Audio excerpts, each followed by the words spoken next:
రెగ్యులర్గా నడిపింపబడుతున్న ప్రతి ఒక్కరికి దేవుడు మరింత ఆరోగ్యమును చక్కని కమిట్మెంట్ ఇవ్వాలని నేను ఆ దేవుని ప్రార్థిస్తున్నాను.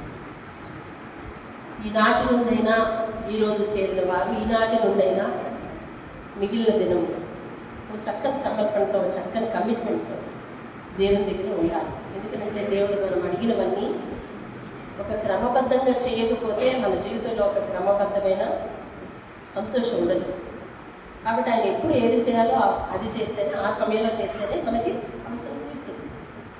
కాబట్టి మనం కూడా దేవుని పనిని ఎప్పుడు చేయాలో, ఎలా చేయాలో, ఏ విధంగా చేయాలో అలాగే చేయాలి. చేస్తే అప్పుడు మనందరం దీవింపబడతాం. దేవుని స్తోత్రం. కాబట్టి దేవుని విషయంలో బహు శ్రద్ధ వహిద్దాం. తిండి విషయంలో చక్కని శ్రద్ధ వహిస్తున్నాం. అందరం వహిస్తున్నామా లేదా చెప్పండి? తిండి విషయంలో జాగ్రత్త వహిస్తున్నామా లేదా? ఎంత లేదనుకున్నా ఏది పడదో అది తినం, అక్కడ జాగ్రత్త. ఏది బలమో అది తింటాం. అంటే ఫుడ్ విషయంలో ఒక మెయింటెనెన్స్ ఉంది మనకి. అలాగే శరీర సౌష్ఠవం విషయంలో ఒక మెయింటెనెన్స్, అలాగే వస్త్రాల విషయంలో ఒక మెయింటెనెన్స్. ఎటు తిరిగి మీరు నేను అన్న మాట ఆలోచించండి. భక్తి జీవితంలో కూడా నీకు అలాంటి మెయింటెనెన్స్ ఉండాలి. కరెక్ట్గా ఈ సమయానికి ఆయన సన్నిధికి పారిపోతాను. కరెక్ట్గా ఈ సమయానికి ఎంతసేపు ఆయనతో మాట్లాడతాను. నేను ఆయనతో చేసుకున్న సమర్పణ విషయంలో ఎలాగ ఉంటాను అనే ఒక మెయింటెనెన్స్ ఉండాలండి. దేవునితో కమిట్మెంట్ గురించి దేవుడు ఒకసారి మాట్లాడాడు. ఎప్పుడు యెహోషువ కుటుంబం కోసం మాట్లాడినప్పుడు కమిట్మెంట్ కోసం మాట్లాడాడు. అలాగే ఎప్పటికప్పుడు మందిరంలో మాట్లాడుతున్నాడు. అలాగే దేవుని భక్తి విషయంలో ఒక మెయింటెనెన్స్ ఉండాలి. అదేంటంటే ఇవన్నీ పద్ధతిగా మెయింటైన్ చేస్తావే అంటుంటారు మనం, లేదా మనం ఇతరులు అంటుంటాం. అంటే అదంతా పద్ధతిగా చేస్తారనమాట. కాబట్టి అలా భక్తి జీవితం కూడా ఒక చక్కని మెయింటెనెన్స్ ఉండాలి. దేవుని స్తోత్రం. మరి ఈ వారం ఒక భక్తి పరుని గురించి, ప్రార్థనా పరుని గురించి మనం విందాం. ఆయన ఆరంభం సూపర్, కానీ ముగింపు బాగలేదు. ఏదైనప్పటికీ దినవృత్తాంతాల గ్రంథంలో ఏదైనా రాజు రాయబడ్డాడు అంటే ఎంతో కొంత ఆత్మీయ స్థితిలో బలమున్నవాడై ఉండాలి, ప్రార్థనా పరుడై ఉండాలి. మిగిలిన వారి పేర్లు కూడా రాయబడ్డాయి, కానీ వాళ్ళకి ఒక పేరంతో తీర్చి పారేశారు దేవుడు. కాబట్టి అటువంటి వారి కోసం కాదు, కొంచెం చరిత్రున్న రాజే ఇతడు. అతి చిన్న వయసులో పట్టాభిషేకము చేయబడి రాజుగా ఎంపికైన వాడు ఎవరు? ఆడవాళ్ళ వైపు కాదు, మగవాళ్ళ వైపు చెప్పండి. యోషియా.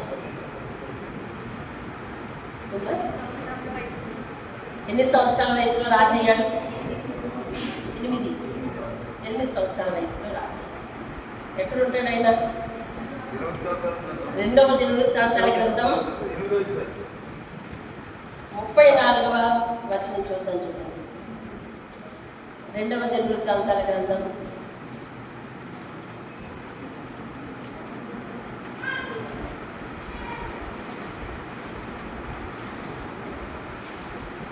34వ అధ్యాయం. త్వరగా వెళ్దాం. దేవునికి స్తోత్రం కలుగునుగాక. హల్లెలూయా.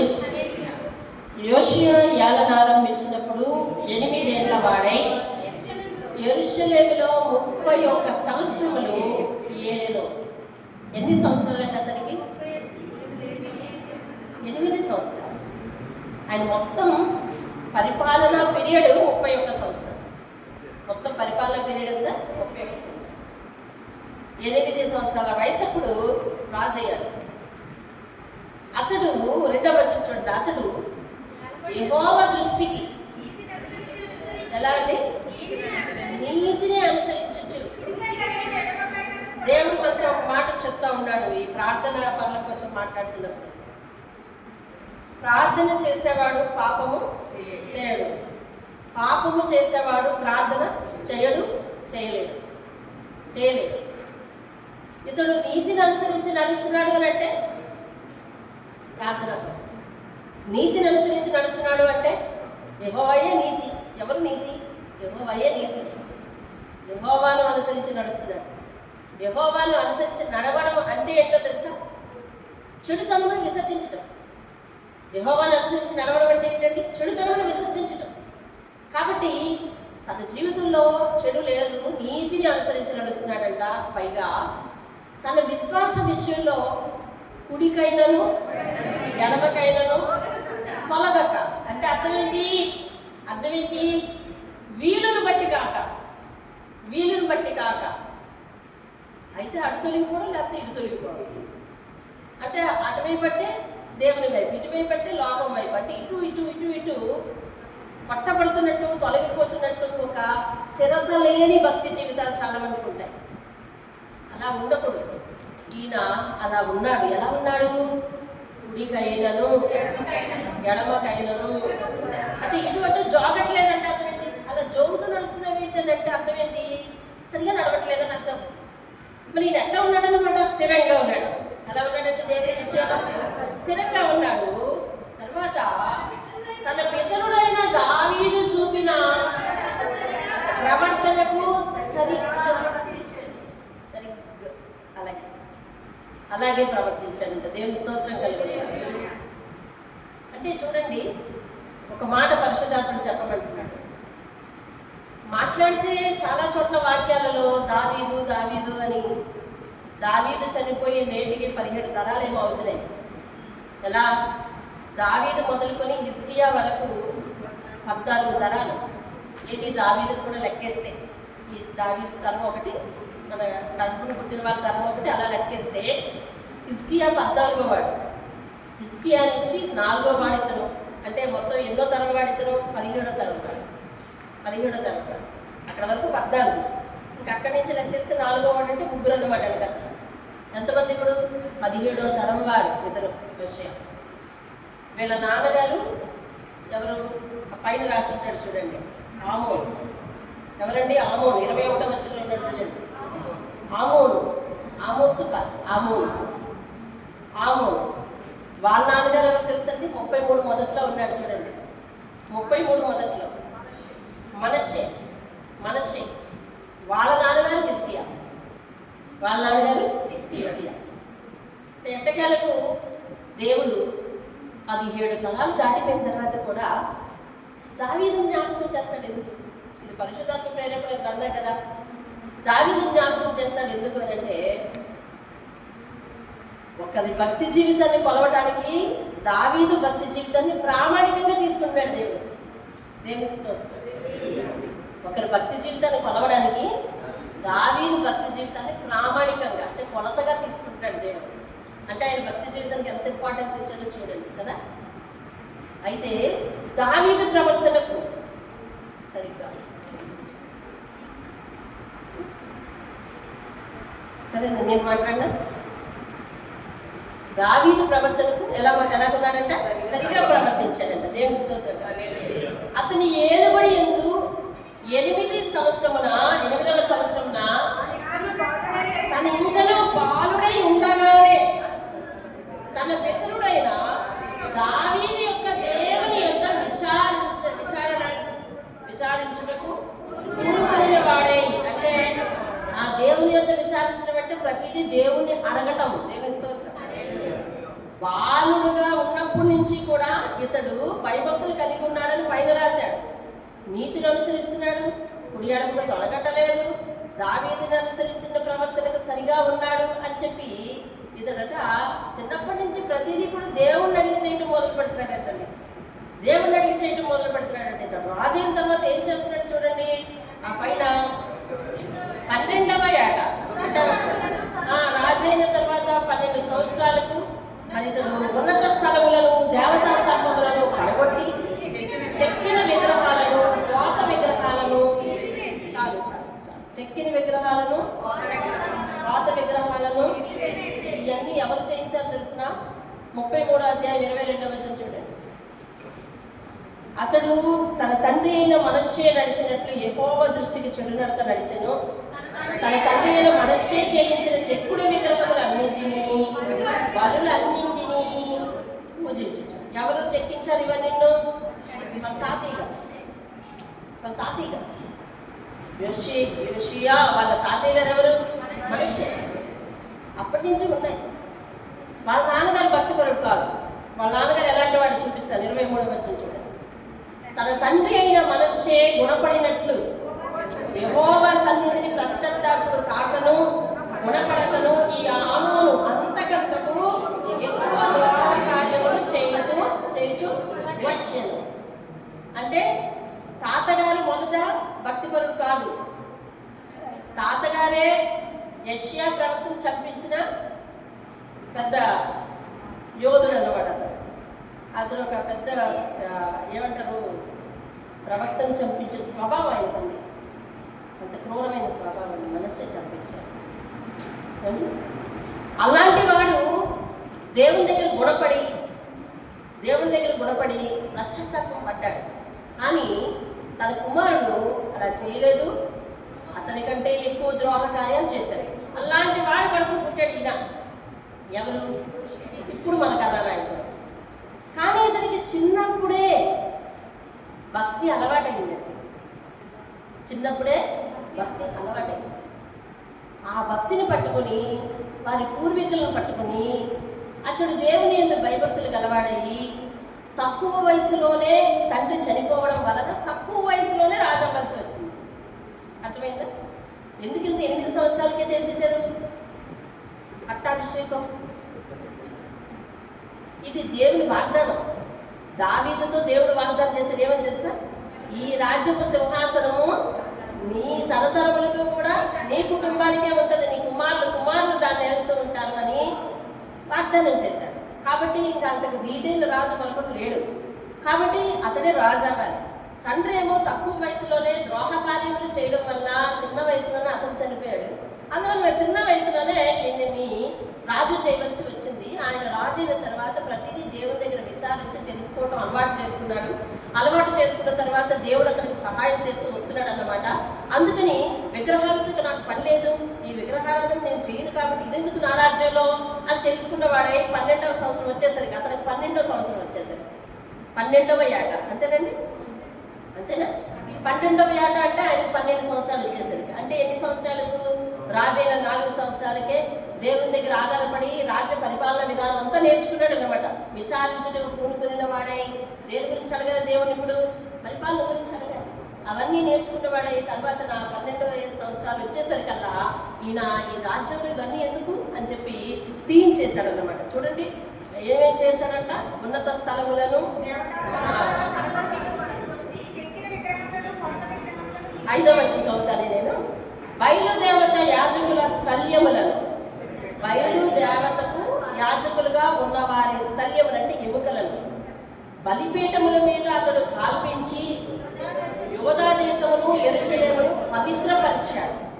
ఆ ప్రకారము అతడు మనష్షే, ఎఫ్రాయిము, షిమ్యోను దేశంలో వారి పట్టణముల్లో నఫ్తాలి మన్యములందు చుట్టుపట్లనున్న పాడు స్థలములన్నింటినీ బలిపీఠములను పడగొట్టెను. దేవుని స్తోత్రం. బలిపీఠాలను ఎలా చేశాడంటే తెలుసా? బలిపీఠములను దేవతా స్తంభములను పడగొట్టి చెక్కిన విగ్రహాలను పొడిగొట్టించేసాడండి. చూర్ణం చేసి ఇశ్రాయేలీయుల దేశం అంతటిలో ఉన్న సూర్యదేవత విగ్రహములన్నింటినీ నరికివేసి అతడు యెరూషలేముకు తిరిగి వచ్చాడు. దేవుని స్తోత్రం. ఎంత వచ్చు? అతడి ఏలుబడినందు 18వ సంవత్సరం. 18వ సంవత్సరానికి వచ్చేసరికి అతడు అదే 8వ వాక్యము లాస్ట్ లైన్కి వచ్చేయాలి మీరు. యెహోవా మందిరమును బాగు చేయుటకై, చాలు, యెహోవా మందిరమును బాగు చేయడానికి పూనుకున్నాడండి. ఇప్పుడు రెడీ చేశాడు. ఇక్కడ నుంచి 13వ వచనం వరకు ఎవరెవరు ఆ పనిని చేయాలి, ఎలా చేయాలి, ఏం చేయాలి అన్ని పరివారం నిర్ణయించేస్తున్నాడు. 14వ వచనం చూద్దాం. యెహోవా మందిరములోనికి తేబడిన ద్రవ్యమును బయటకు తీసుకుని వచ్చినప్పుడు మోషే ద్వారా యెహోవా దయచేసిన ధర్మశాస్త్రముల గల గ్రంథం యాజకుడైన హిల్కీయాకు కనబడింది. మందిరం బాగు చేస్తున్నారు. ఆ మందిరం లోపల కొంత డబ్బు దొరికింది. వెంటనే తీసుకొచ్చి ఇంకిచ్చారు. అంతకుముందు కొంత దొరికింది. మీరు పై వచనాలు చదువుకుంటే తెలుస్తుంది. అప్పుడు ఆయన ఏం చేశాడంటే ఇది మందిరం పనికే ఉపయోగించండి అనేసి ఖచ్చితంగా ఉన్నాడు. ఎందుకంటే అతను నీతిని అనుసరించేవాడు. దేవుని స్తోత్రం. ఆ డబ్బులు దానికే వాడండి అని చెప్పేశాడు. అలాగే ఇప్పుడు ఆ ద్రవ్యంతో పాటు, ద్రవ్యాన్ని బయటికి తీసుకొస్తున్నప్పుడు దాంతో పాటు వాళ్ళకి ఏం దొరికింది? ధర్మశాస్త్ర గ్రంథం దొరికింది. దొరికితే ఇప్పుడు ఆయన రిఫ్లెక్షన్ చూడండి. దేవుని వాక్యం యొక్క ఆయనకున్న శ్రద్ధ, అసలు అతను ప్రార్థన పనుల జాగ్రత్తలోకి ఎందుకు వచ్చినట్టు, ఆయన ప్రార్థన విధానం ఏమిటి? ఇదిగో మొదటి నుంచి కూడా ఏది తెలియకపోయినా దేవుని దగ్గర విచారణ చేసి తెలుసుకుంటాడు. అతను ప్రార్థన పనుడే కదా, ప్రతిదీ దేవుడిని అడిగి తెలుసుకుంటాడు. దేవునికి అయిష్టమైంది తీసేస్తాడు. ఎవరైతే ప్రార్థన చేయగలరో వాళ్ళ దేహంలో, వింటున్నారా? ఏది వింటున్న వారందరూ దేవునికి చేయి చూపించండి, దేవునికి చేయి చూపించండి, ఓకేనా? ఇప్పుడు చూడండి, ఎవరైతే దేవునికి ప్రార్థన చేసి దేవునికి దగ్గరగా ఉంటారో వారు దేవునికి ఇష్టం లేని ప్రతిదీ వారి దేహంలో నుంచి, వారి మనసు నుంచి తీసి పారేస్తారండి. ఇది వాక్యం చెప్తుంది. అతను దేవుని ప్రేమించాడు, దేవుని దగ్గర అన్నీ విచారణ చేస్తున్నాడు, ప్రతిదీ దేవుని అడిగి తెలుసుకుంటున్నాడు. ఇప్పుడు ఏం చేస్తాడో తెలుసా? దేవునికి ఇష్టం లేని తన దేశంలో ఉండకూడదు అని. మన దేశం ఏది? హృదయం అనే దేశం మనది చాలా పెద్ద దేశం, ఇంతే కనిపిస్తుంది. చాలా ఇందులో ఎన్ని దాచుకుని ఉన్నామో, ఎన్నెన్ని ఉంటాయో, ఎన్ని కథలు ఉంటాయో, ఎన్ని వ్యధలు ఉంటాయో, ఎన్ని కోరికలు ఉంటాయో, ఎన్ని ఆశలు ఉంటాయో, ఎన్ని పరుగులు ఉంటాయో, ఎన్ని ఊరికి చెప్పలేము. అర్థమైందండి? ఇలాంటి రాజ్యంలో దేవునికి ఇష్టం లేని తీసిపారేయాలి. అర్థమైందండి? ఎప్పుడు కూడా పరిశుద్ధాత్ముడు, మీకు గుర్తుందో లేదో సంఘానికి, దేవుడు ఒక మాట చెప్పాడు. ఎప్పుడైనా మనల్ని మనం సరి చేసుకునేటప్పుడు ఎక్కడ చూడాలంటే తెలుసా? ఎక్కడ చూడాలి? తొంగి చూసుకోవాలి. ఎక్కడికి? హృదయంలోకి తొంగి చూసుకోవాలి. దేవుని స్తోత్రం. అంతే, హృదయంలోకి తొంగి చూసుకొని సరి చేసుకోవాలి.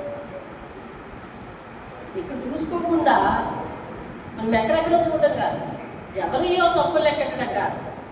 ఎప్పుడు కూడా మన చూపు అది బాగుందా లేదా, దేవునికి ఇష్టం లేని ఉన్నాయా, దేవునికి ఇష్టమైన ఉన్నాయా, ఎప్పటికప్పుడు ఏం చేయాలి తెలిసిన? హృదయాన్ని చూసుకోవాలి. ఆ విధంగా ఈ యెషయా ఇప్పుడు వాక్యం విషయంలో ఎలా ప్రవర్తిస్తున్నాడో చూద్దాం. యెహోవా మందిర ధర్మశాస్త్రముల గ్రంథము నాకు దొరికినని శాస్త్రియకు షాఫానుతో చెప్పి ఆ గ్రంథమును షాఫానుకు అప్పగించెను. హిల్కియా అనే అతనికి ఏం దొరికింది చెప్పండి? ధర్మశాస్త్ర గ్రంథం దొరికింది. అతడు షాఫాన్ అనే శాస్త్రి గారికి ఇచ్చాడు. అతడేం చేస్తున్నాడు చూడండి. షాఫాను ఆ గ్రంథమును రాజునొద్దకు తీసుకుని పోయి రాజుతో అన్నాడు. అంటే ఇప్పుడు గ్రంథం ఎవరి దగ్గరికి వచ్చింది? అదే పేరు యోషియా దగ్గరికి వచ్చింది. యోషియా దగ్గరికి వచ్చింది. చూడండి, రాజుతో ఇట్లానే, నీ సేవకులకు నీకు ఆజ్ఞాపించినదంతయు వారు చేస్తున్నారు. ఏం ఆజ్ఞాపించాడు వాళ్ళకి? మందిరాన్ని శుభ్రం చేయమని. యెహోవా మందిరమునందు దొరికిన ద్రవ్యములు వారు పోగు చేసి పై విచారణకర్తల చేతికిని పనివారి చేతికిని దాన్ని అప్పగించుచున్నారు. మరియు యాజకుడైన హిల్కియా నాకు ఒక గ్రంథం ఇచ్చినని రాజు ఎదుట మనవి చేసుకుని శాస్త్రీయ షాఫాను రాజు సముఖమున దాని నుండి చదివి వినిపించెను. ధర్మశాస్త్ర గ్రంథం వీరికి దొరికినట్టునే ఏం చేస్తారండి? చదివి వినిపించదు. ఎవరికి చదివి వినిపిస్తున్నాడు? ఇతను రాజుగారికి, యోషియా గారికి చదివి వినిపిస్తున్నాడు. అయ్యా, రాజుగారిని కలిసిన వెంటనే ఒక మాట చెప్పాడు. అయ్యా, నువ్వు చెప్పిన పని అంతా బాగానే జరుగుతుంది, అక్కడ దొరికిన ద్రవ్యం అంతా వారి పని వారికి, వారి పై విచారణకర్తలకు ఇస్తున్నారు. అలాగే అదే నేపథ్యంలో ఇది కూడా దొరికింది, ఇదేమో హిల్కియా నాకు తీసుకొచ్చి ఇచ్చాడు, కాబట్టి ఇందులో కొన్ని విషయాలు చదువుతాను అని చెప్పి చదువుతున్నాడు. తీసినట్టునే ఏదో వచ్చింది చూడండి. అతడు ధర్మశాస్త్రపు మాటలు చదివి వినిపింపగా రాజు విని తన వస్త్రములను చింపుకుని హిల్కియాకును, షాఫాను కుమారుడైన అహీకాముకును, మీకా కుమారుడైన అబ్దోనుకును, శాస్త్రీయ షాఫానుకును, రాజు సేవకుడైన ఆసియాకును ఇలాగున ఆజ్ఞ ఇచ్చెను, మీరు వెళ్ళి దొరికిన ఈ గ్రంథంలోని మాటల విషయమై నా కోసం ఇశ్రాయేలు యూదా వారిలో శేషించి ఉన్న వారి కొరకును యెహోవా యొద్ద విచారించుడి.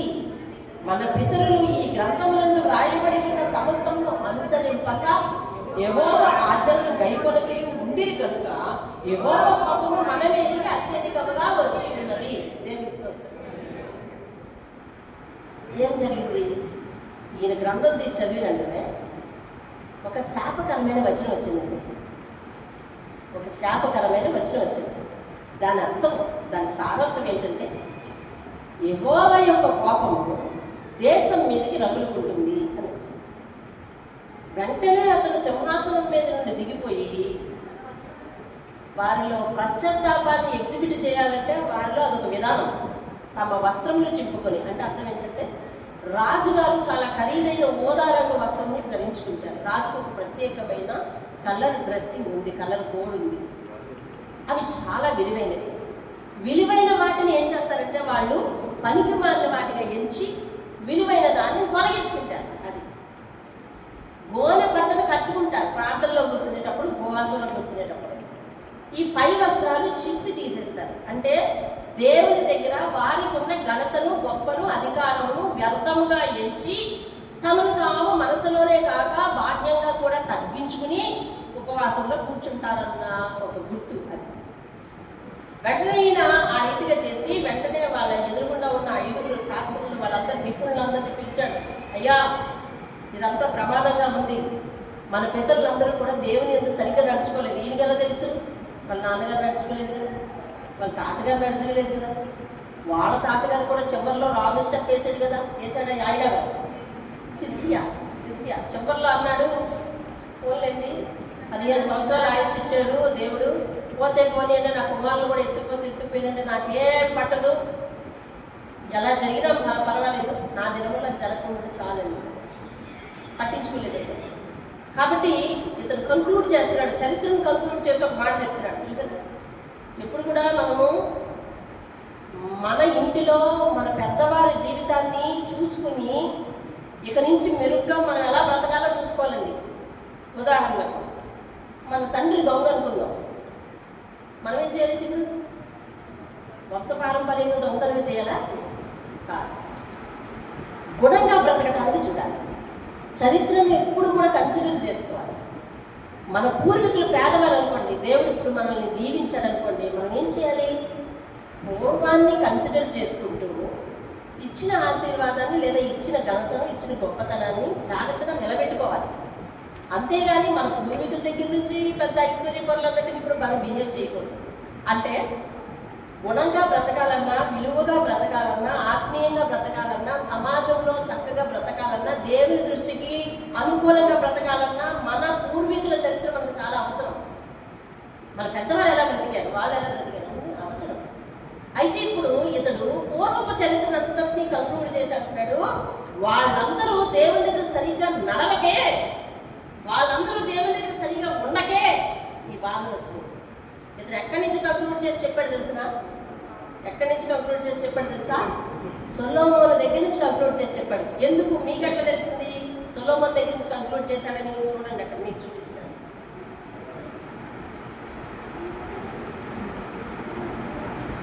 21వ వచనం, మీరు వెళ్ళి దొరికిన ఈ గ్రంథములోని, మీరు గమనించండి, ఈయన సొలొమోను దగ్గర నుంచి ఎందుకు కంక్లూడ్ చేసుకొచ్చాడు అన్నట్టు. మీరు వెళ్ళి దొరికిన ఈ గ్రంథంలోని మాటల విషయమై నా కొరకు, ఇశ్రాయేలు యూదా వారిలో శేషించి ఉన్న వారి కొరకు. నేను నిన్న చెప్పాను కదా, సొలొమోను అవిధేయత వలన 12 గోత్రాలు ఎలా విడిపోయాయి? 2 రాజ్యాలుగా విడిపోయాయి, యూదా వారు, ఇశ్రాయేలు. ఇప్పుడు ఈయన ఎవరి గురించి మెన్షన్ చేస్తున్నాడు? ఈయన ఏ రాజు? యూదా రాజు. కానీ ఈయనేమంటున్నాడు? ఇశ్రాయేలు యూదా వారిలో శేషించిన వారి కొరకు, నా కొరకు. అంటే ఇప్పుడు వాళ్ళు వీళ్ళు ఎందుకు రాజ్యం 2గా విడిపోయింది? సరిగా లేక. ఎందుకు ఈ కష్టాలు? సరిగా లేక. దేవుని గ్రంథంలో నుంచి శాపవచనం ఎందుకు వచ్చింది? వాళ్ళు సరిగా లేక. దేవుని కోపం మన మీద ఎందుకు రగులుకుంటుంది? వాళ్ళు సరిగా లేక. కాబట్టి వాళ్ళు సరిగా లేరు, అందుకని ఈ ముప్పు వచ్చింది. కాబట్టి నేనేమవుతాను, మన ప్రజలేమవుతారు, అవతల ఇశ్రాయేలు కూడా దేవుని పిల్లలే, వాళ్ళేమవుతారు? అసలు ఒక్కసారి ప్రవక్త దగ్గరికి వెళ్ళి కనుక్కురండర్రా అని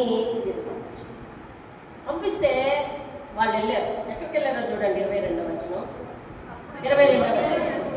అప్పుడు హిల్కీయాను రాజు నియమించిన వారును సంగతిని గురించి విచారణ చేయడానికి అర్హషుకు పుట్టిన తిక్వా కుమారుడు వస్త్రశాలకు పై విచారణకర్త షల్లూము యొక్క భార్య అయిన హుల్దా అనే స్త్రీ ప్రవక్త దగ్గరికి వెళ్ళారు.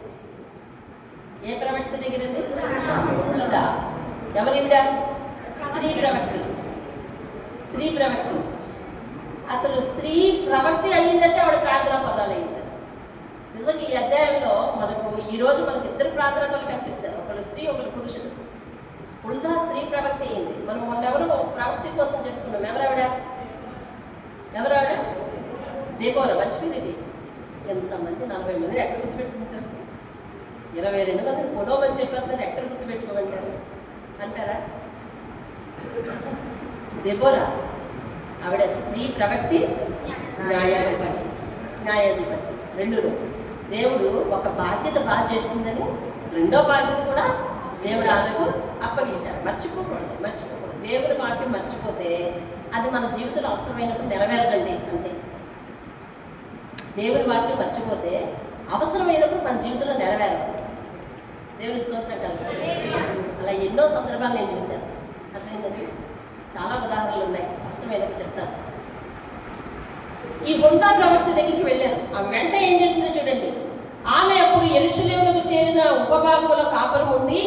వారు ఆమెతో సంగతి చెప్పగా ఆమె వారితో ఇట్లనెను, ఇశ్రాయేలీయుల దేవుడైన యెహోవా సెలవిచ్చినదేమనగా. అంటే ఈవిడ ఎవరి కబురు చెప్తుందన్నమాట? మనుషులకి దేవుని కబురు చెప్తారు.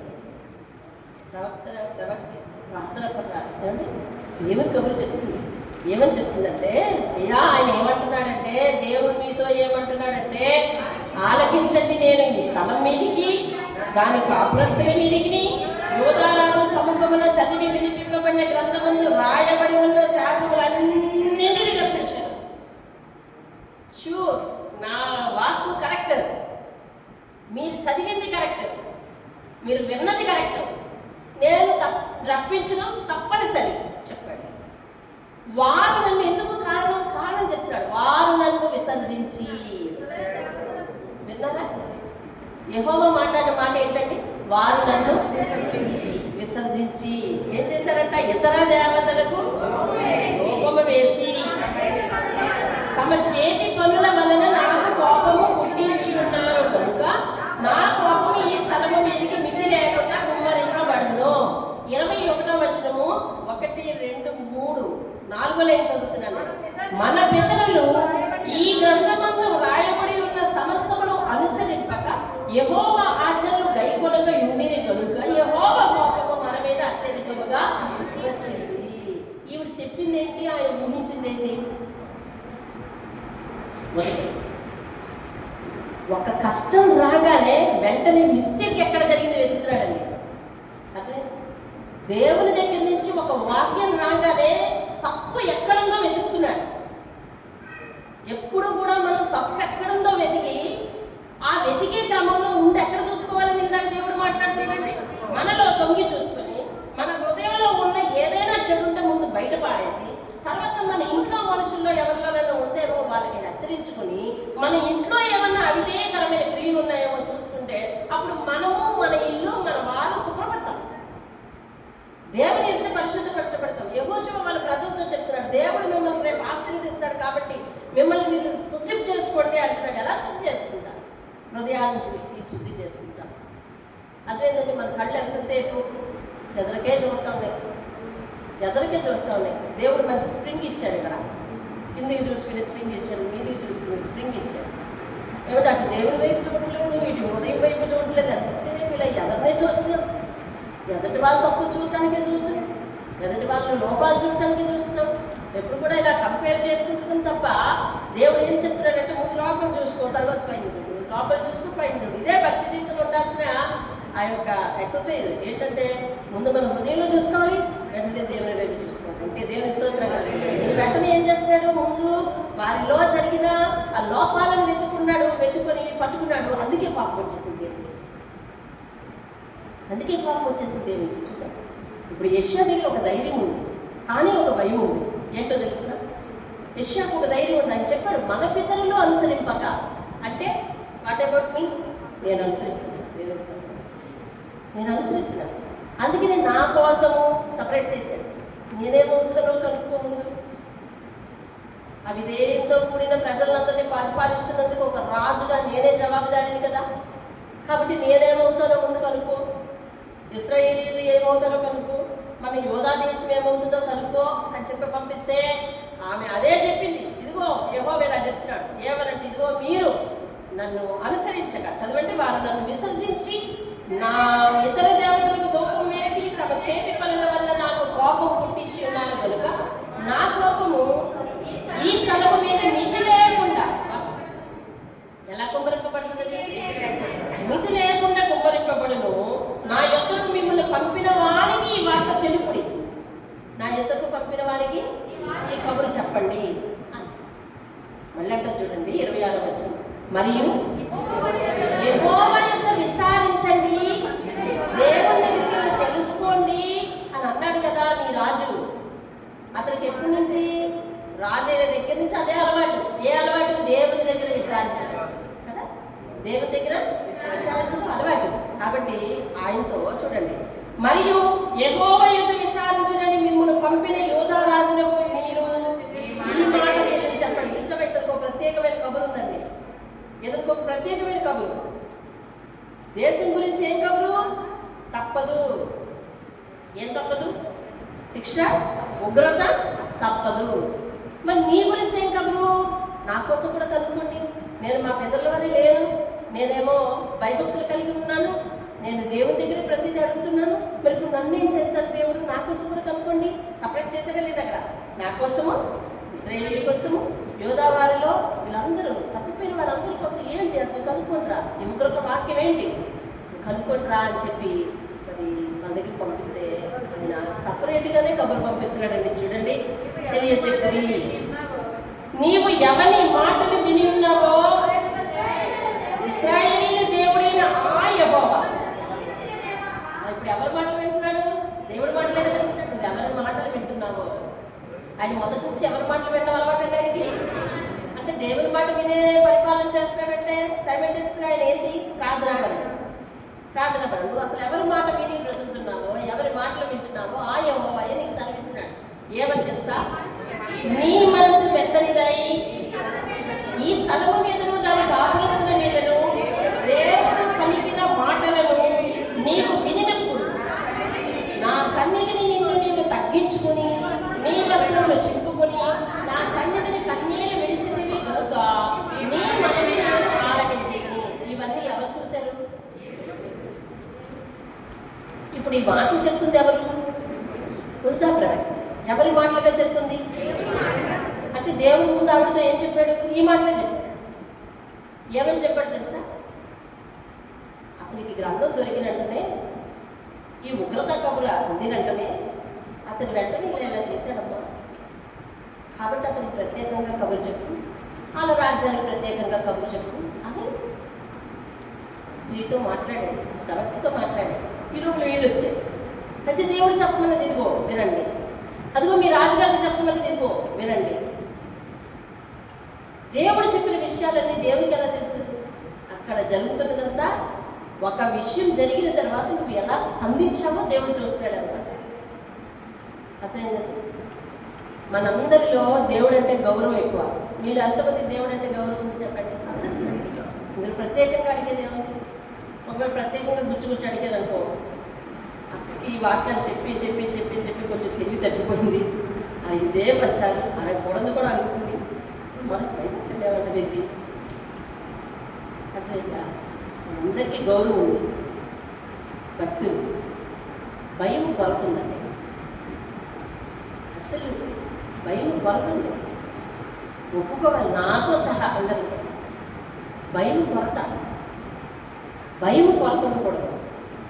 భయభక్తులు దేవుడు జంట వాక్యంగా, జంట పదంగా ఉంచాడు. ఎప్పుడు విడదీయలేదు అసలు. నా అందరి భయము, నా అందరి భక్తి, అట్లా భయభక్తులు నేర్చుకోవాలి. ఈయన చూసావా, ఆయన జీవితం గురించి భయం వచ్చింది. దేవుడు అంటే భక్తి ఉంది. ఆయన మాటలు వినంగానే ఈయన ఎలా స్పందించాడంటే, అమ్మో దేవుడి ప్రాంతం మీద ఉగ్రత రప్పిస్తే ప్రజల పరిస్థితి ఏంటి? సర్లే, నా మట్టుకు నేను అడిగి కనుక్కుంటాను. అయ్యా వాళ్ళందరూ తప్పిపోయారు, నేను మాత్రం నిన్నే కదా ఆధారపడి ఉన్నాను, నా సంగతి ఏంటి, నన్ను తప్పిస్తున్నామా లేదా ఇందులో నుంచి అని ఆయన ఒక్క ఆయన కోసం అడగమనలేదు. ఆయన కోసం అడగమన్నాడు, ఈ దేశం కోసం అడగమన్నాడు, విడిపోయిన ఆదేశం కోసం కూడా కలుపుకుండ్రా. అసలు దేవుడు అందరికీ ఏంటి నిర్ణయించబోతున్నాడు అనంటే ఉగ్రత తప్పదు అని చెప్పారు. దేవుని స్తోత్రం. ఆనాడు వృద్ధ ప్రవక్తి ఆనాటి సమాచారమే ఇచ్చింది, కానీ ఆనాడు వృద్ధ ప్రవక్తి చెప్పిన సమాచారం నేటి తరానికి కూడా ప్రవచనమే. అది అర్థమవుతుందండి. నేటి తరానికి కూడా ప్రవచనమే. నేటి ప్రజలు ఎలా ఉన్నారు? దేవుని యందు భయభక్తులు విడిచి ఉన్నారు. దేవుని వాక్యం తెలిసిన వారు కూడా దేవుని వాక్యాన్ని పాటించలేకపోతున్నారు. దేవుని వాక్యం తెలిసిన వారు ప్రార్థించలేకపోతున్నారు. దేవుని వాక్యం తెలిసిన వారు దేవుని దగ్గర నమ్మకంగా ఉండలేకపోతున్నారు. దేవుని వాక్యం తెలిసిన వారు దేవుని దగ్గర నిదానించి ఉండలేకపోతున్నారు. దేవుని వాక్యం తెలిసిన వారు వాక్యాన్ని గౌరవించలేకపోతున్నారు. కాబట్టి మనం సరిగా అనుసరించకపోతే దేవుని యొక్క ఉగ్రత తప్పదు. అయితే నీవు నేను తప్పించబడాలి అంటే ఒక సొల్యూషన్ అక్కడ ఉంది. ఏంటట? ఇప్పుడు యోషియా తప్పించబడుతున్నాడు అందులోంచి. ఎలాగా? నీవు ఈ వార్త వినినప్పుడు, ఆ స్థలము మీద కాపురస్తుల మీదకి దేవుడు పలికిన మాటలు విన్నప్పుడు, దేవుడు పలికిన మాటలు నీవు విన్నప్పుడు, దేవుడు పలికిన మాటలు ఈయన ఎక్కడ విన్నాడు? ఈయనందరూ ఆన్సర్ చేయాలి. ఎక్కడ విన్నాడు? గ్రంథం నుంచి విన్నాడు. ఎవరు చదివినది? హిల్కియా లేదా ఎవరో షాఫాను చదివి వినిపించాడు. అంటే చూడండి, ఈయన అంటున్నాడు దేవుడు పలికిన మాటలు అంటున్నాడు. ఆయనేమో చదివించుకున్నాడు. అర్థమవుతుందా? ఆయనేమో చదివించుకుని విన్నాడు. దేవుడు ఏమంటున్నాడు? నేను పలికిన మాటలు అంటున్నాడు. చూసావా? దేవుడు ఏమంటున్నాడు అంటే ధర్మశాస్త్ర గ్రంథంలో మాటలు ఎవరివి అంటే యోషియా ధర్మశాస్త్ర గ్రంథంలో చదివిన మాటలు ఎవరి మాటలను భావించాడో తెలుసా? దేవుడి మాటలుగా భావించి, ఇది ఏ కాలంలో రప్పిస్తావో దీని నుంచి తప్పించుకోవడం ఎలాగా అసలు ఒక్కసారి కనుక్కుంటురా అని పంపించాడు. దైవ గ్రంథంలో మాటలు నీవు చదువుతున్నావు, నేను చదువుతున్నాను, యోషియా కూడా చదివాడు. యోషియా ట్రీట్మెంట్ ఎలాగుందో తెలుసా? ఇది దేవుని మాట. అందుకని మనము ఎలా తప్పాలి? ఈ దేవుని మాటలన్నా మనం సర్దుకోవాలి. ఈ దేవుని మాటలన్నా మనం జాగ్రత్తగా ఉండాలి. వెంటనే యోషియా సర్దుకొని ముందు మందిరం శుభ్రం చేసే గొడవడ్డ వచ్చండి, ముందు అక్కడికి వెళ్ళండి అని చెప్పి ఎమర్జెన్సీ ప్రకటించాడు. చూసారు? మనం దేవుని వాక్యాన్ని, దేవుని గ్రంథాన్ని చదువుతున్నాం. మీకు ఒకసారి తెలుసా? మనకు నచ్చిన అధ్యాయాన్ని చదివేసి 10 సార్లు మూత పెట్టేస్తాం. ఇలా కూడా ఉంటారు చదువుకుంటారు. ఎలాగా? వారికి నచ్చిన అధ్యాయం చదివాడు, మూతేసాడు. అలా కాదు. బైబిల్ ఈ చివరి నుంచి ఆ చివరి వరకు ఏదో ఒక సంవత్సరం మొదలెట్టి ఏదో ఒక సంవత్సరం ముగిస్తే అసలు దేవుని ఉద్దేశాలు ఏమని రాయబడ్డాయో. ఇదిగో మన సంఘంలో ఒక స్త్రీ చదివింది ఎన్ని సంవత్సరాలు? 3 సంవత్సరాలు చదివింది. కూడబలకు చదివింది అప్పుడు 3 సంవత్సరాలు పట్టింది. ఇలాంటి చదువు వచ్చినోడికి ఎంతసేపు పడుతుందండి? అయినా దేవుని ఉద్దేశాలు ప్రారంభం నుంచి చివరి వరకు ఏమున్నాయో నీకు తెలియకపోతే ఎలాగా? దేవుని గ్రంథం చదవాలి. యోషియా ఎమర్జెన్సీ తీసుకున్నాడు. ఎలాగే తెలుసా? ఇవి దేవుని మాటలు. తెలుసా? ఆ తరానికి ఈ తరానికి తేడా ఏంటో తెలుసండి. ఆ తరం వారు ధర్మశాస్త్రం అంటే దేవుని మాటని భయభక్తులు ఉన్నవారు ఎక్కువ భయభక్తులు నిలబెట్టుకున్నారు. తప్పిపోయిన ఇశ్రాయేలు మాట ఏంటి? వాళ్ళకి వాక్యం ఎక్కలేదు. ఎందుకు ఎక్కలేదు? రాళ్ళ మీద రాసి చూపించాడు కదా, చదివి వినిపించాడు కదా. ఎవరు? యెహోషువ. రాళ్ళ మీద రాసి చూపించి చదివించాడు కదా, అయినా ఎక్కలేదు. అర్థమవుతుందా? వాక్యం అందరికీ ఎక్కదు. పరిశుద్ధాత్ముడు చెప్పమంటాడు అన్నమాట. ఎవరైతే ఆయన ప్రణాళికలో ఉండి ఉగ్రత నుండి తప్పింపబడతారో వారికే ఎక్కుద్ది. వారి చెప్పండి హల్లెలూయా. దేవుడికి స్తోత్రం అన్నది. దేవుడు గణపరచబడుగా కదండి. వాక్యం అందరికీ ఎక్కదు. అందుకనే వాక్యం విన్న వెంటనే ఎవరు గుణపడరు. నువ్వు అదే వాక్యం వింటున్నావు, నేను అదే వాక్యం వింటున్నాను. నువ్వు సరిగా ఉంటావు, నేను సరిగా ఉండలేకపోతున్నాను. ఏం జరుగుతుంది ఇక్కడ? ఏం జరుగుతుందో తెలుసా? నువ్వు ఆయన సంకల్పంలో ఉండి భవిష్యత్తులో తప్పించబడిపోయే జాబితాలో ఉన్నావేమో. అందుకని నీకు భయభక్తులు దేవుడు ఇచ్చాడు. నేను లేకపోయి ఉంటాను, నా విధేయతతో నేనే పాడు చేసుకుంటాను. కాబట్టి నేను పాటించాను. దేవుని వాక్యం అందరికీ ఎక్కదు. అర్థమవుతుందంటే దేవుని వాక్యం ఎవరైతే ఎక్కించుకోవడానికి ప్రయత్నిస్తారో వారు తప్పనిసరిగా తప్పించబడతారు. ఎప్పుడైతే చదివాడోనండి ఎమర్జెన్సీ, ఇది దేవుని మాట, లేవాలి పని ఆపేయండి. అక్కడ అది ఆపేయండి, ముందు అక్కడికి వెళ్ళండి. పంపించేశాడు. పంపించేసి విచారణ చేసి ఆ విషయం కబురు పట్టుకుని రమ్మన్నాడు. చూడండి సమయం అవుతుంది, మనం వెళ్ళిపోదాం నీవు వినినప్పుడు, దేవుడు పలికిన మాటలు నీవు వినినప్పుడు, నా సన్నిధిని నిన్ను నీవు తగ్గించుకొని, నీ వస్త్రములు చింపుకొని. ఈ వాక్యం చదువుతుంటే రోమలు నిలబడుతుంటాయి. ఎందుకు తెలుసా? అక్కడ ఏం జరిగిందో ఖచ్చితంగా అలాగే తీసుకొచ్చి ప్రవక్తి చెప్పేశాడు. ఎవరు చెప్పారండి? ఎవరు చెప్పారు? అర్థమైందండి? అంటే దేవుడు మన ప్రతి అడుగు, ప్రతి స్పందన, ప్రతి ప్రవర్తన చూస్తున్నాడు అన్నమాట. దేవుడు చూసారా? అదండి, ఆ భయం ఉండాలి దేవుడు అంటే. అమ్మో దేవుడు కాదు, దేవుడు ప్రతిదీ చూస్తున్నాడు, ఆయన దగ్గర మరుగులేదు అని భయం ఉండాలి. అప్పుడు ఆటోమేటిక్గా మన మాట సెట్ అయిపోద్ది, మన రిఫ్లెక్షన్ అనగా ఏమంటారు, మన ప్రతిస్పందన సెట్ అయిపోద్ది, అన్నీ సెట్ అయిపోద్ది. ఈ భయం ఎవరికైతే లేదో చూసుకుందాంలే అన్నట్టు, అంతే, చూసుకుందాంలే అన్నట్టే. ఎక్కడ ఎక్కడ ఎక్కడున్నాడు? నా పక్కన ఉన్నాడు. నాకు ప్రతిదీ గమనిస్తాడండి ఆయన, ప్రతిదీ గమనిస్తాడు. ఇప్పుడు దేవుడు అంటే భయము అదే ఉండాలి.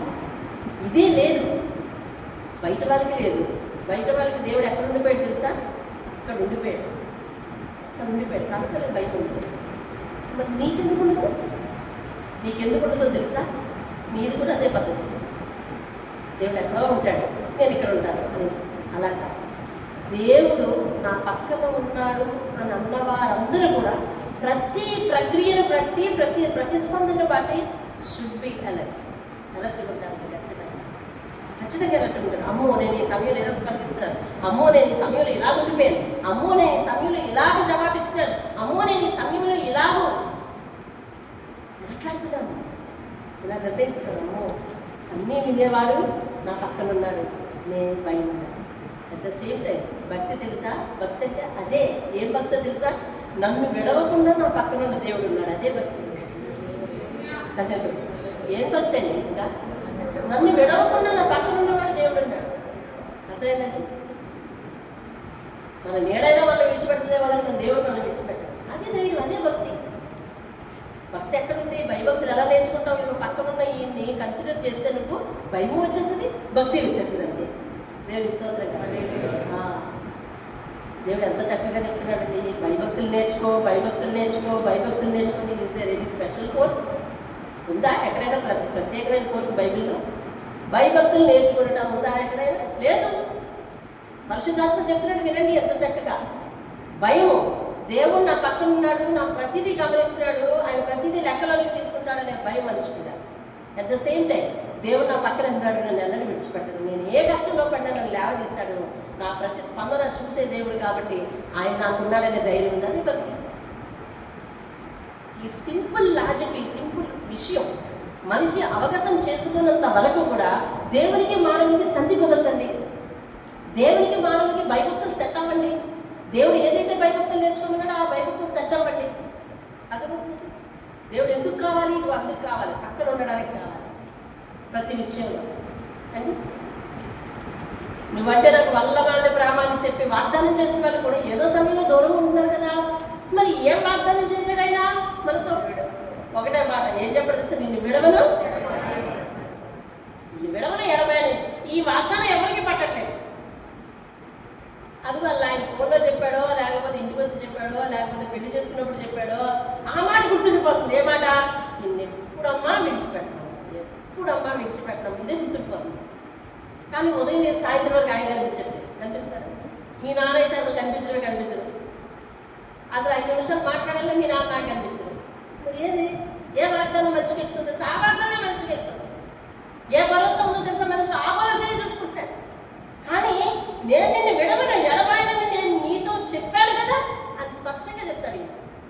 మళ్ళీ అంటాడు యెషయా 43 అనుకుంటా, ఇదిగో 41వ అధ్యాయం 13వ వచనం ఏమంటాడు తెలుసా? ఇదిగో భయపడకమని నేను నీతో చెప్పుచూ నీ కుడి చేతులు పట్టుకుంటున్నాడు అంటాడు. కుడి చేతులు పట్టుకున్నాడు అంటాడు. అంటే ఎప్పుడు కూడా దేవుడు రైట్ సైడ్ మన పక్కన ఉంటున్నాడండి. దేవుని స్తోత్రం. కుడి చేతులు పట్టుకుంటాడు, మన కుడివైపు ఉంటాడండి. మన కుడివైపు ఉంటాడు ఆయన. దేవుని స్తోత్రం కలుగును గాక.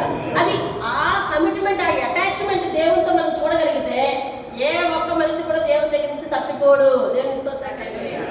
హల్లెలూయా. చెప్పు ప్రకాష్, దేవుడు ఎక్కడ ఉన్నాడు? పక్కన. దేవుని స్తోత్రం కలుగును గాక. మనం కన్నీరు విడిచావు కనుక ఇదిగో నీ మనవిని నేను ఆలకించి తిని. 369 పేజీ పైకి వచ్చేది. నేను నీ పితరుల వద్ద నిన్ను చేర్చుదును. ఆహా, నెమ్మది గలవాడవై ప్రశాంతంగా అని అర్థం. అంటే అర్థం ఏంటి? నీవున్న కాలంలో నా ఉగ్రత చూపించాడు. క్లియర్గా చెప్పేశాడు. చూడండి, ఈ స్థలము మీదికి, దాని కాపురస్తుల మీదికి నేను రప్పించిన అపాయం నీవు కనులారా చూడవు. దేవుని స్తోత్రం కలుగును గాక. గొప్ప వాగ్దానం పొందుకున్నాడు యోషియా. భయభక్తులు నిలిపినందుకండి. 35వ అధ్యాయము లేదు 33వ వచనము లాస్ట్ లైన్ చూడండి. లాస్ట్ లైన్ పైన అతని దినములన్నీ ఎవరు? ప్రజలందరూ. అంటే ప్రజలందరూ ఇప్పుడు సెట్ అయిపోయారు. అవునా? ఈ ప్రవచనం వచ్చి మళ్ళీ వాళ్ళకి చెప్పారు, సమయం అయిపోయింది, ఓపి పట్టుబడి కొంచెం విషయాలు చిన్న కథ అనుకున్నాను. దేవుడు ఎక్కువ మాట్లాడుతున్నప్పుడు విందాం. అతని దినములన్నింటినీ కూడా ప్రజలందరూ యెహోవాను అనుసరించడం మానలేదు. ఎందుకలా సెట్ అయిపోయారు? వీళ్ళు వచ్చిన వెంటనే ఆ విషయం యెషయాకి చెప్పారు వీళ్ళందరూ. యెషయా ఏం చేస్తున్నాడో తెలుసా? 31వ వచనం నేను చదువుతున్నాను, వినండి. 31వ వచనం. పిమ్మట రాజు తన స్థలమందు నిలవబడి, నేను యెహోవాను అనుసరించుచు ఆయన ఇచ్చిన ఆజ్ఞలను, శాసనములను, కట్టడలను పూర్ణ మనసుతో, పూర్ణ హృదయంతో గైకొనుచు ఈ గ్రంథమందు రాయబడిన నిబంధన మాటల ప్రకారముగా ప్రవర్తించుదును అని యెహోవా సన్నిధిని నిబంధన ప్రమాణం చేశాడండి. మీరు 30వ వచనం 29వ వచనం చదివితే అధికారులందరినీ పిలిపించాడు. మొత్తం ప్రభుత్వ యంత్రాంగం అంతా కూడా, పరిపాలన విభాగం అంతా కూడా అక్కడికి వచ్చేసింది. ప్రజలందరూ వచ్చేసారు. వాళ్ళందరూ ఎదురుకుండా యెషయా నిలబడిపోయాడు. ప్రమాణం చేస్తున్నాడు. ఏమైనా తెలుసా? ఆయన ధర్మశాస్త్ర గ్రంథాలను అనుసరించి, ఆయన మాటలను అనుసరించే, ఆయన ఆజ్ఞలను అనుసరించే నేను నడుస్తాను అని చెప్పి నిర్ణయించుకుంటానని చెప్పి ప్రమాణం చేశాడు. వెంటనే ప్రజలందరూ కూడా మేము కూడా అలాగే చేస్తాం. ఈయన జీవిత దినములన్నీ కూడా వాళ్ళు అనుసరించడం మానకుండా ఉండాలి కదంట. దేవుని అనుసరిస్తూనే ఉన్నారంట. దేవుని స్తోత్రం కలుగు. 35వ వచనం 16వ వచనం. ఈ ప్రకారం రాజైన యెషయా 35:16 ఇచ్చిన ఆజ్ఞను బట్టి వారు పస్కా పండుగను ఆచరించి యెహోవా బలిపీఠం మీద దహన బలులను అర్పించడం చేత ఆ దినమున ఏమీయూ లోపము లేకుండా యెహోవా సేవ చేసుకుంటున్నారండి అందరూ కూడా. దేవునికి స్తోత్రాలు. హల్లెలూయా. బాగుంది కదా? ఆయన సరి చేసుకున్నాడు కదా, సరి చేశాడు కదా, అందరినీ సరి చేశాడు. వాక్యం విన్న వాళ్ళు ఒకరే కావచ్చు, మొత్తం మీరు విన్న వాక్యం ఇంట్లో సెట్ అయిపోవాలండి. అలా అవుద్దా? నేను మొన్న ఒక ఆమె కోసం చెప్పాను. నా 6వ తరగతి అప్పుడు ఆవిడ నాకు తెలుసు. ఇప్పటికి వచ్చి ఆ ఇంట్లో ఆమె మాత్రమే దేవుడు. ఎలా నమ్మిందో తెలుసా? ఆదివారం నాడు ఏ ఫంక్షన్లు పడకపోతే చర్చికి వచ్చేస్తుంది. ఏ కార్యక్రమాలు పడకపోతే చర్చికి వచ్చేస్తుంది. ఏమన్నా ఫంక్షన్ పడిందా, కార్యక్రమం పడిందా, దేవుని విడిపోయాడు. ఇప్పటికంతే. ఆమెకు తెలియదు ఆ 2 విషయాలు ఇదేనండి. ఏది? ఆయన పక్కన ఉన్నాడు, నేను అన్నీ చూస్తున్నాడు అనే విషయాలు 2 అర్థం కాలేదు ఇన్ని సంవత్సరాలకి. నీకు అర్థమవుతా విషయం? అర్థమైతే నువ్వు దేవుని దగ్గర ఖచ్చితంగా దేవుని స్తోత్రం కలుగుతుంది. బాగుంది, సరి చేసుకున్నాడు, సరి చేసేసాడు అంతా కూడా. పండగంటండి ఎలా చేశాడంటే తెలుసా?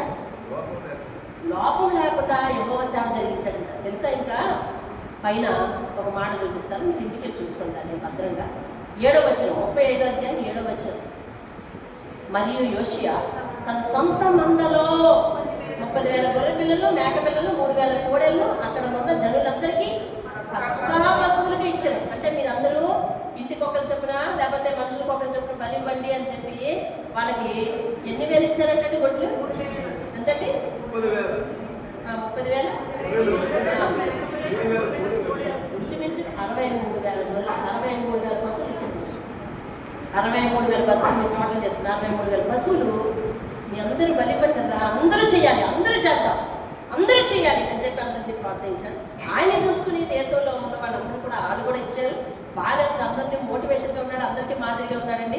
విందాం, చక్కచక్క విందాం. 10 నిమిషాలు. 20వ వచనం చూడండి, పేజ్ నెంబర్ 390. 20వ వచనం. ఇక్కడ ఏం జరిగిందో చెప్పేస్తాను చూడండి. వినండి. ఇక్కడ ఏం జరిగిందో చెప్పేస్తాను చూడండి. ఒక మాట వినండి. ఒక ఐగుప్తు రాజు ఉన్నాడు. అతని పేరు నెకో. అతని పేరేం పేరు? నెకో. 20వ వచనము 2వ లైన్లో ఉంటాడు. ఐగుప్తు రాజు అయిన నెకో యూఫ్రటీస్ నది యొద్ద ఉన్న కర్కేషు మీదకి దండెత్తి వెళ్తుండగా, అంటే ఐగుప్తు రాజు నెకో అనే రాజు మీదకి వేరే దేశానికి యుద్ధానికి వెళ్తున్నాడు. యోషియా చూశాడు ఆ సంగతి. చూసి అతను వేరే దేశం మీదకి యుద్ధానికి వెళ్తున్నప్పుడు అతని మీదకి యుద్ధానికి ఈయన వచ్చాడు. ఎవరు? యోషియా. ఎందుకంటే దేశం సస్యశ్యామలంగా ఉంది, పుష్కలంగా ఉంది, అందరూ బాగున్నారు, దేశం అంతా నెమ్మదిగా ఉంది, ప్రశాంతంగా ఉంది. ఇదిగో ప్రశాంతంగా ఉన్న వాళ్ళకి ఎదుటి వాళ్ళ మీద గొడవలు ఆడాలని బుద్ధి రాకూడదు. ఈయనకొచ్చింది. ప్రశాంతంగా ఉంది కదా, ప్రశాంతంగా ఉండొచ్చు కదా. ఈయన ఏం చేశాడంటే ఎదుటి వాళ్ళ మీద గొడవకి వెళ్ళాడు.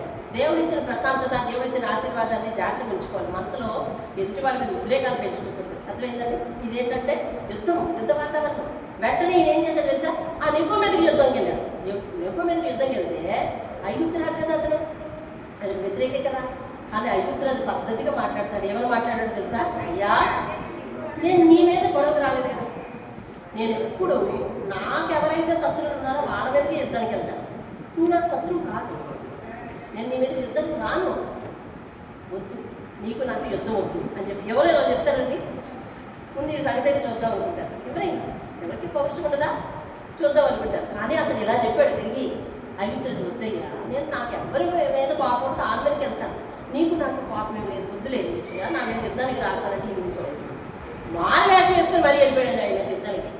వెళ్ళిపోతే అక్కడ చుట్టుపక్కల ఉన్న వాళ్ళు సూటిగా పెట్టి కొట్టారు. విషయం చనిపోయారు. ముగింపు బాగాలేదు. చూసినారా? ముగింపు బాగాలేదు. ఎందువల్ల? ఇచ్చిన ఆశీర్వాదాన్ని జాగ్రత్తగా కాపాడుకోకపోవడం వల్ల. ఇచ్చిన ఆశీర్వాదాన్ని జాగ్రత్తగా కాపాడుకోవడం. ప్రసంగి 12వ అధ్యాయం 2వ వచనం చెప్తుంది ఏం తెలుసా? బాల్య దినములందే సృష్టికర్తను స్మరణకు తెచ్చుకున్నాడు. నేను బాల్యం అంతా బాగుంది, సృష్టికర్తను స్మరణకు తెచ్చుకున్నాడు. వినండి, సాధారణంగా తల్లిదండ్రులు భక్తి పనులు అయితే పిల్లలు ఏమవ్వాలి? భక్తి పనులు అవ్వాలి. కానీ ఇది పూర్వ చరిత్రలో ఉందా? లేదు. పూర్వ చరిత్రలో లేకపోయినప్పటికీ కూడా ఈ భక్తి పనులు. అర్థమైందా? వీళ్ళు ఎవ్వరు భక్తి పనులు కాకపోయినా మీ పిల్లలు భక్తి పనులు అయ్యే అవకాశం ఉందా? కావచ్చు, ఉండవచ్చు. యేసుక్రీస్తు శిష్యులందరికీ ముందే వృత్తాంతం ఉంది. ఆ 400 సంవత్సరాలు దేవుడిని చూడలేదు. ఎవరు కూడా దేవుడి గురించే పట్టించుకోలేదు. అవును కదా? అవునా? పౌరుకి ఏ చరిత్ర ఉంది? మన తల్లిదండ్రులందరూ భక్తి పనులా? కాదు. అయితే మన భక్తి పనులు అవసరం లేదా? మన పిల్లలు భక్తి పనులు కావాలి కాకూడదు అని అంటే కాదు. తల్లిదండ్రులందరూ భక్తి పనులు అయితే ఏంటి లాభం? మాదిరిగా ఉంటావు. నీ ఆత్మ నువ్వు రక్షించుకుంటావు, నీకు ఇచ్చిన బిడ్డలను నమ్మకంగా దేవుడి కొరకు పెంచుకుంటావు, మాదిరిగా ఉంటావు. భక్తితో పెంచితే, భక్తిలో ఉంటే గర్భం నుంచి వచ్చే బిడ్డలు భక్తి పనులు అయ్యే అవకాశం ఉంది, పాడయ్యే అవకాశం లేదు. దేవుని స్తోత్రం. హల్లెలూయా. అలా అని చెప్పి సంసోను తల్లిదండ్రులు భక్తి పనులే. సంసోను ఎందుకు పాడైపోయాడు? సొలొమోను తండ్రి దావీదు భక్తిపరుడే. సొలొమోను ఎందుకు పాడైపోయాడు? అర్థమవుతుందండి? కాబట్టి మనము దేవుని దగ్గర భక్తిగా ఉంటే మన పిల్లలు భక్తిగా ఉంటారు.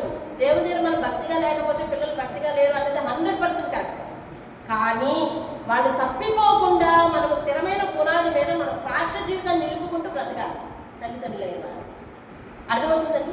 ఈయన ప్రారంభం బాగుంది, కొనసాగింపు బాగుంది, ముగింపు ఏమైంది? ఫైన్. అంటే ఇప్పుడు మనం భక్తిని నేర్పుతూ గుణగణాలను నేర్పాలండి. అరే, అందరి మీద దయ కలిగి ఉండరా బాబు, అరే అందరి మీద కొంచెం ఎవరి మీద గొడవ వెళ్ళరా బాబు, మరి అందరినీ క్షమిస్తుంటారా బాబు, ఒరే ఇలా ఉండరా బాబు, అలా ఉండరా బాబు, దేవుడు ఇలా ఉండరా బాబు అన్నీ చెప్పుకుంటుండాలండి. విషయం చెప్పేవాళ్ళు ఎవరు లేరు. ఆశీర్వాదం పెరిగిపోయింది. ఖాళీగా ఉన్నాం మనం. ఒక్కోసారి యుద్ధం చేసి చాలా ఏంటి, ఒకసారి యుద్ధం వెళ్తే వాళ్ళు అని చెప్పి యుద్ధం చేయాలి. అందులోనూ ఈయన పరిపాలన ఎక్కడ యుద్ధం చేసినట్టుగా ఎక్కడ లేదు. కాబట్టి అసలు నేను యుద్ధమే చేయకుండా చచ్చిపోయేలా ఉన్నాను ఏంటని చెప్పి యుద్ధం చేసి చచ్చిపోయాను. చూసాము? యుద్ధం రాజు అయితే ఏం చేయాలి? ఖచ్చితంగా యుద్ధం చేయాలి కదా. యుద్ధం చేయకుండా చచ్చిపోయేలా ఉన్నాను ఏంటని చెప్పి యుద్ధానికి చచ్చిపోయాడు. కాబట్టి దయచేసి దేవుడు ఆశీర్వాదం ఇస్తే ఎదుటి వారి మీదకి అనవసరంగా వెళ్ళకూడదు. దేవుడు ఆశీర్వాదం ఇస్తే నిలబెట్టుకునే స్థితిలో మనం ఉండాలండి.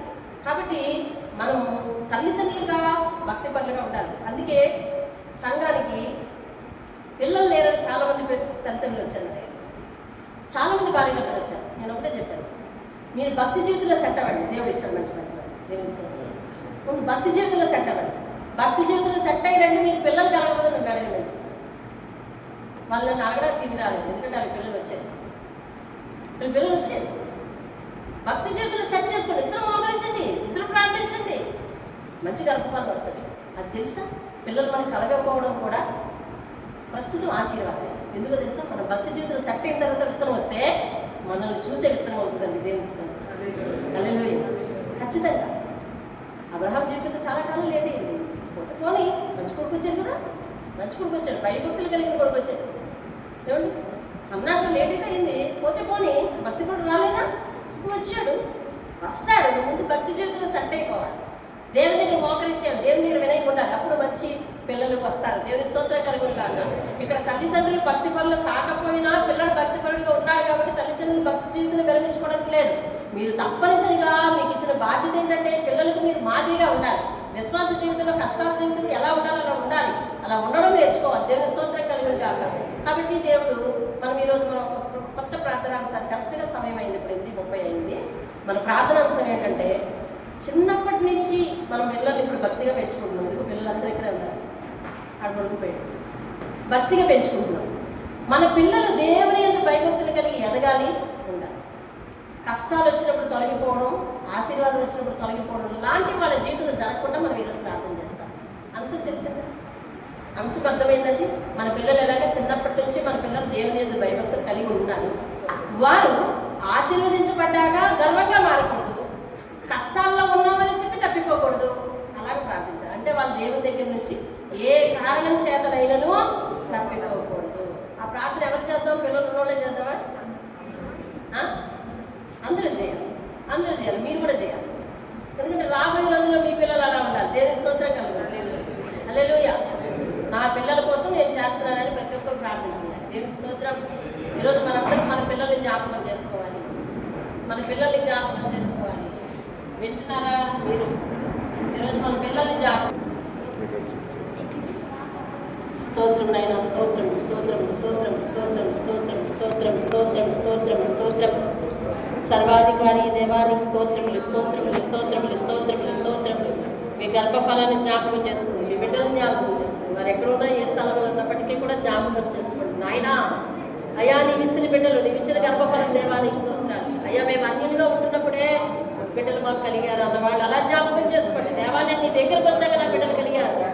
అయ్యా నాయనా తండ్రి, ఆ బిడ్డలు ఇచ్చింది నువ్వే దేవా, నీలో పెంచుకుంటున్నాను, నీ వాక్యంలో పెంచుకుంటున్నాను, నీ ఎంత భయభక్తులు కలిగి పెంచుకుంటున్నాను. అయ్యా వారి ఆరంభం బాగుంది, కొనసాగింపు బాగుంటుంది. అయ్యా ముగింపు ఎలా ఉంటుందో మేము కానలేమయ్యా, అప్పుడు వరకు మేము బ్రతుకుండలేము. దేవా తండ్రి, వారి ముగింపు బాగుండాలి, నీ దగ్గర నమ్మకంగా ఉండాలయ్యా. ఆశీర్వదించాలని చెప్పి గర్విష్ఠులై నీ దగ్గర నుంచి తొలగిపోకూడదు. అయ్యా తండ్రి, కష్టంలో బిడ్డలు తీసుకుంటున్నానని చెప్పి అయ్యా విసిగిపోయి నీ దగ్గర నుంచి తొలగిపోకూడదు. అయ్యా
సాక్షిగా ఉండే వాళ్ళు అయి ఉండాలి బాబు.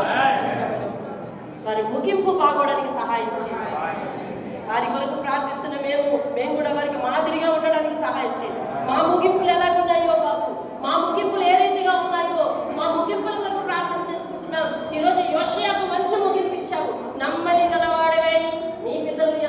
చెందుతావు. నీవున్న సమయంలో ఎటువంటి ఉగ్రతను నీవు చూడనే చూడవు అన్నట్టుగా దేవాతండ్రి మా జీవితంలో మీరు ఏ రీతిగా దీవిస్తున్నారో ఆశీర్వదిస్తున్నారు. మా జీవిత దినములు ముగింపు ఎలా ఉందో బాబు ప్రతిదీ నీ చేతిలో ఉంది. మేము నీ యొద్ద ఉన్నాం. ఆశీర్వదించి నడిపించి మా బిడ్డలను కూడా దీవించి ఆశీర్వదించమని. ఈరోజు బిడ్డలు లేకుండా బిడ్డల కొరకు ఎవరైతే ప్రార్థించారో వారికి గర్భఫలం దయచేయండి. మరి ఆత్మీయ స్థితిలో నీ దగ్గర నీ పాదాల దగ్గర సాగినప్పుడు కూడా సహాయం చేయండి అయ్యా. నీ కొరకు ఒక చక్కని కమిట్మెంట్, ఒక సమర్పణ చేసుకోవడానికి సహాయం చేయండి. అలాగే పిల్లలు నాయనతని వివాహం జరగకపోయినా రాబోయే తన కొరకు ఎవరైతే ప్రార్థన చేశారో వారి జీవితంలో ప్రార్థనా పరులైన భాగస్వాములు, ప్రార్థనా పరులైన సంతానము వారికి ఇచ్చి మహిమ పొందమని ఈ దీన సేవకురాలు సేవకుడి ప్రార్థన మీరు అంగీకరించమని యేసు నామములో అడిగి వేడుకుంటున్నాను పరమ తండ్రి. ఆమేన్ ఆమేన్. యేసు రక్తమే జయము, శిలువ రక్తమే జయము. యేసు నామమే సంపూర్ణ విజయం కలుగునుగాక. అపవాది క్రియలకు అనంత నాశనం కలుగునుగాక. తల్లి అయిన దేవుని ప్రేమ, కుమారుడైన యేసుక్రీస్తు వారి యొక్క కృప, పరిశుద్ధాత్మ యొక్క అన్యోన్య సహవాసం సదా మనందరికీ తోడే నడిపించును గాక.